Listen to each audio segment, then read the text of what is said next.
Can we talk about the club? Yeah, sure. Are you excited to open it? Oh, yeah. How long has this been your dream? It wasn't a dream ever. I used to tell comedians, be nice to club owners because you don't want to be one. The relationship that comedians have with clubs is based on the initial feeling that you had from clubs.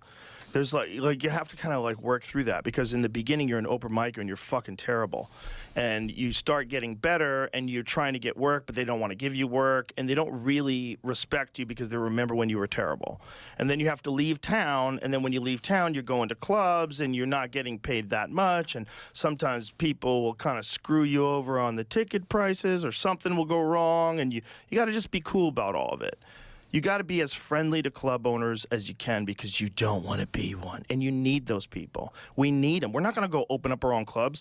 And I would say to these guys, like, we have this idea like it's an adversarial relationship with clubs. Like, it's not. We're all working together. Like, you got to be nice to these folks. Like, no one wants to open a fucking club. And then I came here, I was like, God damn it, I got to open a club. I was like, we had one place we're working out of, which is like an EDM club, the Vulcan Gas Company, which has been amazing. But it's not really set up for comedy. There's a balcony. It's weird. Some of the seating, like people are staring at a screen. I don't like that part of it. But it's an amazing staff, and it's an amazing set, and the sound's great. It's fun, and it kept us here for like a couple of years. So I go, but we need like a full-time comedy club, like the Comedy Store. And so I started looking, and I almost bought one place that was owned by a cult. Oh. Yeah, it was, I was actually under contract, and then some issues happened and fell apart, but I didn't know what that meant until Adam Egget said, oh yeah. He goes, I saw the documentary on them. I go, what? There's a documentary? Oh, Jesus You know the Christ. cult's bad when they make a movie about it. So the documentary is called Holy Hell.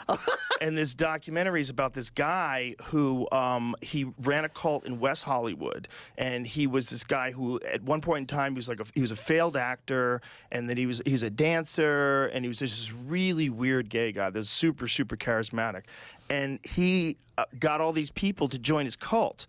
And they fled West Hollywood for some reason and came to Austin. And when they got to Austin, they set up this whole commune, and he had them build him a theater where he could dance in front of them. Okay. So they built this beautiful theater, but you know, it's all like the cult members made it. Like, I don't even know if they used general contractors. I don't know, but it was a beautiful place. And so I watched the documentary, and I'm like, oh no, the documentary's so bad. This guy was fucking everyone, right? He was getting money from them, but he was fucking them, and then he would make them pay him because it was therapy. So he would fuck all the guys, like the straight guys, and then they were talking about this. Like, see, this is what I'm talking about, like cults. These are regular folks. Yeah. These guys are so upset that they couldn't believe this is it. They thought they had it nailed. They thought they figured life out. They thought they had a group of people and they could all live together. This guy's like the biggest stud in history. Like, if you're getting straight guys are paying you to fuck them, you're talented. It's like beyond comprehension, the kind of charisma you need. Yeah. The kind of just whatever the fuck that is, where you can talk someone into things like that. Like, what is that? But what's the steps? Yeah. Do you talk about, which do you broach first, the money or the sex? Yeah, how do you justify it? Like, maybe just keep going, you know? Maybe just keep asking for more. But I want $50 for that. Yes, okay, here you go. And now I'm gonna fuck you. And now I want a hand job. So this is the documentary. See, they always start off looking great.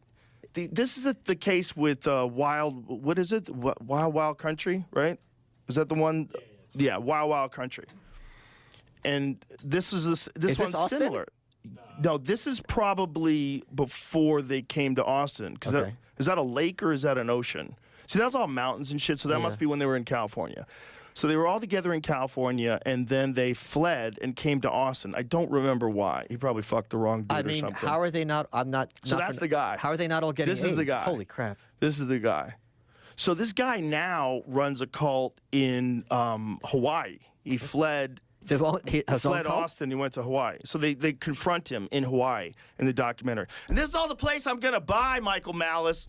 This is the place where I was setting up my big comedy club. I'm like, oh no, I'm going to have to sage the shit out of this place. No, but like I was literally going to bring in exorcists. to try to cleanse the room. I'm like, I can't buy this. And then luckily something was wrong and we had like an issue and I got out of the contract. Wait.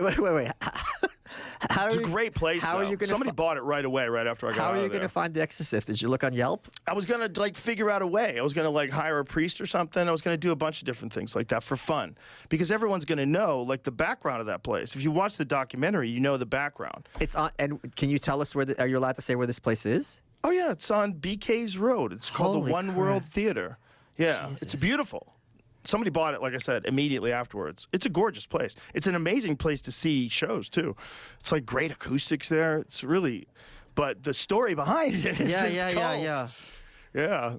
I mean, even if we worked out all the issues that we had, it would have been a great comedy club. I mean, it's a beautiful place. It would have required some work to Isn't turn it BK into Rove a little out of the way though? Yeah, Yeah, it's a okay. little out It's of a the way, hike, but, yeah. but it's like No, I'm just asking. Yeah, just to be But sure. everybody's like, oh, I want to stay within like 3 minutes of downtown Austin. Like, come on. It's weird coming from California. Because Right. in California, Everyone's like the driving Ice up, House yeah. in Pasadena was no problem. Like everybody went out to the Ice House. We had shows there all the time. That's like a 35-minute drive. Yeah. But it was like normal to go to Irvine. That was normal. Yeah, but it's funny. That's the spot. Oh, that's beautiful. It's gorgeous. They did an amazing job. It looks like it belongs in Epstein's Island, though. It doesn't when you're in Okay, it. when When you're you're in in it, it, it's a gorgeous building. I forgot That's about how much they loved him. They built him this gorgeous building. That's how much they loved him. That's how much they That's what loved they were him. told to do. Yes, but they did it with love. Look how good it is. How did I mean, it- come on, that's a beautiful place. How did it go south? I can't really talk about it. It wasn't Not the a deal, giant the issue. club, the cult. The cult. Yeah. The cult. I think it just all fell apart. Well, he's fucking all these guys, and he's allegedly. They're should not say all getting allegedly. They're all STDs? saying They're he's not all fucking getting them. AIDS? I mean, I guess he's only fucking them. I Okay. guess they're all like only interacting with each other. I don't know what's going on. Okay. I don't know why they're not. Maybe they did get STDs or they left that part out. Right. I don't know. But I do know that like the whole thing, it's like he started getting weird plastic surgery and allegedly, and the whole thing is wild. You should watch the documentary. It's I'll on watch it. Amazon Prime. Okay. It's called Holy Hell. You're gonna watch it. You're gonna go, oh my God, Jesus what? It's so sad because some of these people at the end of the documentary, like this one lady's now she's like a 50-year-old dog walker. She's like, what the fuck? Like I just blew 20 years of my life with these people. Like that was like the saddest part about this documentary. When they wake up, They wake up because that's what people are. It's so important to say over and over again if someone is stuck in that sort of a situation. It's all of us. We're all, that you can catch the flu, right? You can also catch a mind virus. In a cult, being in a cult is like a mind virus. If you grow up believing that a Catholic priest who has been molesting children would never do it because he's a man of God, Right. guess what? That's the same thing.